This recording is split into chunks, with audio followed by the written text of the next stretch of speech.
News tube की शुरुआत में सबसे पहले आपको खबर बांग्लादेश की बताएंगे, जहां पर एक बार फिर हिंसा भड़क गई है। देखिए, कट्टरपंथी फिर से एक्टिव हो चुके हैं और इस बार अपदस्थ प्रधानमंत्री शेख हसीना के पिता और बांग्लादेश के पूर्व राष्ट्रपति शेख मुजीबुर रहमान के घर पर कट्टरपंथियों ने हमला बोल दिया। आपको जानकारी दे दें कि बंगबंधु के घर तोड़फोड़ मचाकर आग भी लगा दी गई। तस्वीरें देखकर आप चौंक जाएंगे।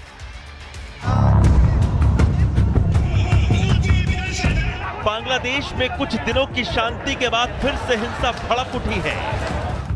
अपदस्थ प्रधानमंत्री शेख हसीना की पार्टी अवामी लीग के कार्यकर्ताओं समेत निर्दोष हिंदुओं को हिंसा में निशाना बनाया जा रहा है। 5 फरवरी की रात करीब 8 बजे बांग्लादेश में बंगबंधु शेख मुजीबुर रहमान के घर पर दंगाइयों ने हमला किया। इस दौरान मकान के प्रवेश द्वार पर लगे शेख मुजीबुर रहमान के चित्र को तोड़ दिया गया। गेट तोड़कर अंदर घर में जबरदस्त तोड़फोड़ मचाई गई। साथ ही मकान में आग भी लगा दी गई। ये हमला तब हुआ जब बांग्लादेश की अपदस्थ प्रधानमंत्री शेख हसीना अपने समर्थकों को ऑनलाइन संबोधित करने वाली थी। बांग्लादेश में इस हिंसात्मक अभियान की अगुवाई स्टूडेंट मूवमेंट अगेंस्ट डिस्क्रिमिनेशन नाम के संगठन से जुड़े वही नेता कर रहे थे, जिन्होंने शेख हसीना को देश से बाहर भागने को मजबूर किया था। इस हिंसा को बांग्लादेश की पुलिस ने भी पूरी तरह शह दी और उपद्रव के वक्त वो पूरी तरह मौन हो गई। बांग्लादेश पुलिस ने दंगाइयों को रोकने की कोशिश नहीं की, जबकि हिंसा के वक्त वहां करीब 100 पुलिसकर्मी मौजूद थे। हिंसा में शामिल लोगों ने अवामी लीग पर बैन लगाने और शेख हसीना को फांसी देने की मांग की। वहीं बांग्लादेश में यह हिंसा सिर्फ अवामी लीग तक सीमित नहीं रही, बल्कि कट्टरपंथियों ने एक बार फिर मौके का फायदा उठाकर बांग्लादेशी हिंदुओं के खिलाफ हिंसा का चक्र शुरू कर दिया है।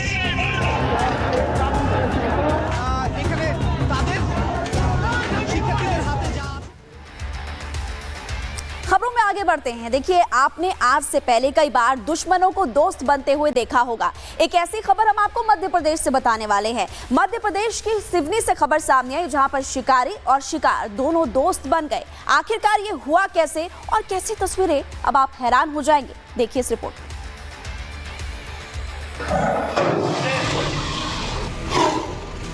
मध्य प्रदेश में जिला सिवनी के पेंच नेशनल पार्क में शिकारी और शिकार दोनों की जान आफत में आ गई। दरअसल अपने एक वक्त के खाने का इंतजाम करने के लिए बागिन जंगली सुअर के पीछे दौड़ी। वहीं अपनी जान खतरे में देख सुअर भी सिर पर पैर रखकर भागा। बागिन और सुअर के बीच भागा दौड़ी लंबी चली और फिर अचानक सुअर के सामने आगे कुआं पीछे खाई वाले हालात बन गए। इसी आपाधापी में सुअर कुएं में गिर पड़ा। सुअर का पीछा कर रही बागिन भी कुएं में छपाक जा गिरी। अब क्या शिकारी और क्या शिकार। बागिन और सुअर दोनों की जिंदगी खतरे में पड़ गई। बागिन अपना शिकार भूलकर अपनी जान बचाने में लग गई। वहीं सुअर के हालात बिल्कुल वैसे थे जैसे आसमान से गिरा और खजूर पर अटका। 1 सेकंड में पूरी तस्वीर बदल गई। जिस बागिन से जान बचाकर सुअर भाग रहा था, वो डूबने से बचने के लिए कुएं के अंदर कई बार बागिन की पीठ पर चढ़ता नजर आया। सिवनी में पेंच टाइगर रिजर्व के बफर एरिया में कुरई के पिपरिया हरदुआ गांव में यह घटना हुई। टाइगर रिजर्व अधिकारी को सूचना दी गई। पानी से भरे कुएं में लकड़ी के लट्ठे डाले गए, लेकिन बात नहीं बनी। फिर रस्सी बांधकर एक चारपाई कुएं में उतारी गई। दोनों जानवर खटिया पर बैठ गए। इसके बाद रेस्क्यू टीम ने हाइड्रोलिक क्रेन की मदद से कुएं में पिंजरा उतारा और जब चारपाई को हिलाया तो बागिन पिंजरे में घुसी और उसके घुसते ही गेट बंद कर दिया गया।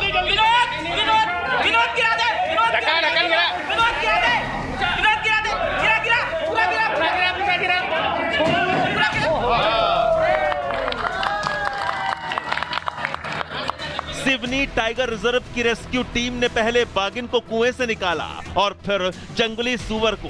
करीब 40 मिनट में दोनों का सफल रेस्क्यू किया गया। देखिए, स्कूल में जब बच्चों को पनिशमेंट मिलती है तो कई बार वो कान पकड़कर उठक बैठक करते हैं और ऐसी ही तस्वीर अब हम आपको दिखाने वाले हैं। लेकिन ये किसी स्टूडेंट की तस्वीर नहीं बल्कि मध्य प्रदेश के मोहन यादव सरकार में मंत्री की तस्वीरें हैं।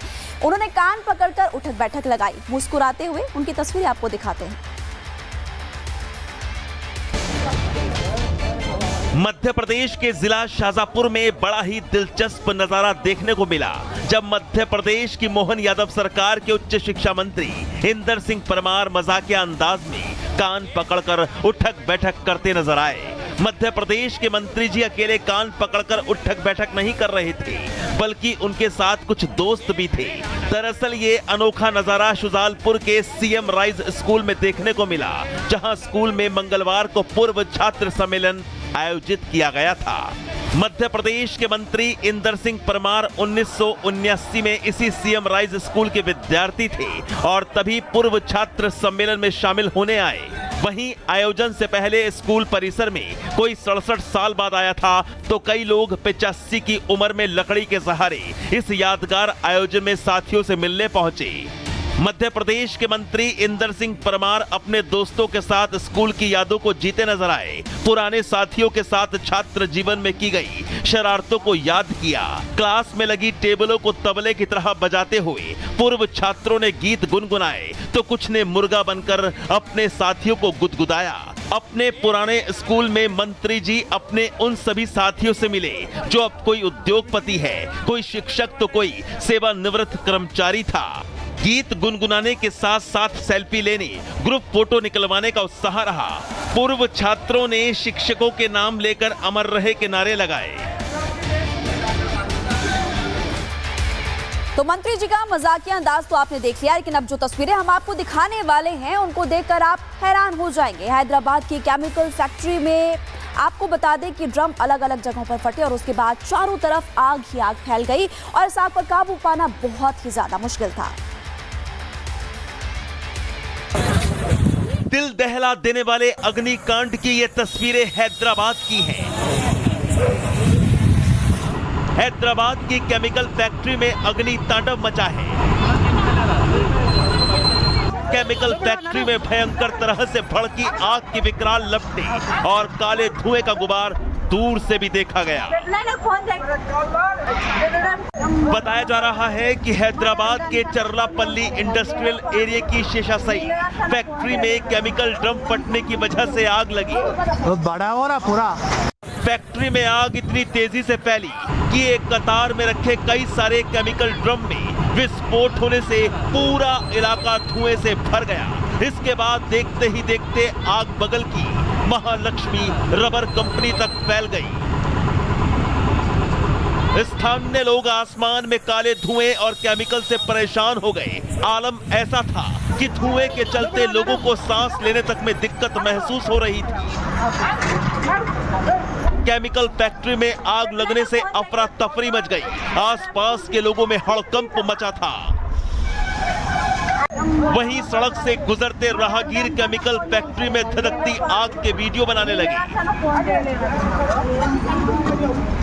अग्निकांड के इस वीडियो में साफ देखा जा सकता है कि केमिकल फैक्ट्री में लगी आग भयावह थी। आग इतनी तेजी से फैली कि आसपास के बाकी इमारतों में भी आग लगने का डर सा बन गया। हैदराबाद के चरलापल्ली इलाके की केमिकल फैक्ट्री में आग लगने की वजह से लाखों रुपए का सामान जलकर खाक होने की बात सामने आ रही है। और अब हम नवी मुंबई से आपको ऐसी तस्वीरें दिखाने वाले हैं जिनको देखकर आप हैरान हो जाएंगे। दिल दहला देने वाला मामला वहां से सामने आया है। एक युवक की बेरहमी से हत्या कर दी गई। कैसे उस पर हमला किया गया, उन तस्वीरों को देखकर आप भी सहम जाएंगे। महाराष्ट्र के नवी मुंबई में रोड रेस की सनसनीखेज और दिल दहला देने वाली लाइव तस्वीरें सामने आई हैं। नवी मुंबई के खारघर इलाके में हेलमेट से 45 साल के शख्स शिव कुमार रोशनलाल शर्मा की हत्या की वारदात अंजाम दी गई है, जिसका लाइव वीडियो आप भी देख रहे हैं। वीडियो में साफ देखा जा सकता है कि बीच सड़क हरे रंग का कुर्ता पायजामा पहना एक लड़का नीली पैंट शर्ट पहने 45 साल के रोशनलाल शर्मा पर सफेद रंग के हेलमेट से सिर पर ताबड़तोड़ एक के बाद एक जोरदार वार कर रहा है। हेलमेट से हमले कर रहे आरोपी के एक साथी ने रोशन लाल शर्मा को पकड़ रखा है। इस हमले के बाद शिव कुमार रोशन लाल शर्मा मौके पर ही गिर पड़े। राहगीरों ने उन्हें अस्पताल पहुंचाया, जहां डॉक्टर्स ने रोशन लाल शर्मा को मृत घोषित कर दिया। 45 साल के मृतक रोशन लाल शर्मा बाशी इलाके के रहने वाले थे। बताया जा रहा है कि वारदात के वक्त रोशन लाल शर्मा अपने स्कूटर